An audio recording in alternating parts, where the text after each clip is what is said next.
Hi guys, March 8 women's day ആണ്.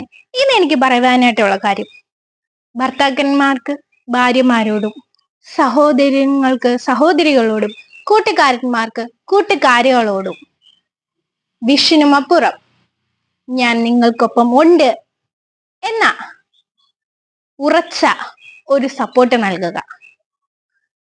അതുമാത്രമല്ല, ഗിഫ്റ്റിനും അപ്പുറം നിങ്ങളുടെ സമയം അവർക്ക് നൽകുക. സമയത്തിനെക്കാട്ടിലും ഏറ്റവും വലിയ ഗിഫ്റ്റ് വേറെ എന്തുണ്ട്? അത് മാത്രമല്ല, അവരുടെ ഇമോഷണൽ ആയിട്ടുള്ള കാര്യങ്ങളിൽ അവരെ പിന്തുണയ്ക്കുകയും ചേർത്ത് നിർത്തുകയും ഇൻസ്ട്രക്ഷൻസ് നൽകുകയും ചെയ്യുക. ആർത്തവ സമയത്ത് അവരെ വേദനിപ്പിക്കാതെ അവരുടെ കൂടെ നിന്ന് അവരെ ചേർത്ത് പിടിക്കുകയും അവരുടെ കാര്യങ്ങളിൽ സഹായിക്കുകയും ചെയ്യുക. സഹനത്തിന്റെയും ക്ഷമയുടെയും പ്രതീകങ്ങളാണ് ഓരോ സ്ത്രീകളും. ഓരോ വുമൻസ് ഡേയും സ്ത്രീകളെ പറ്റിയുള്ള ഓർമ്മപ്പെടുത്തലാണ്. കുഞ്ഞുമക്കള് അമ്മമാരോട് പറയുക, അമ്മ ഉണ്ടാക്കുന്ന ഫുഡിന് താങ്ക് യു പറയാനും ശീലിക്കുക. അപ്പൊ ഇന്ന് നല്ലൊരു വുമൻസ് ഡേ ആശംസിച്ചുകൊണ്ട് ഞാൻ നിർത്തുന്നു. നന്ദി.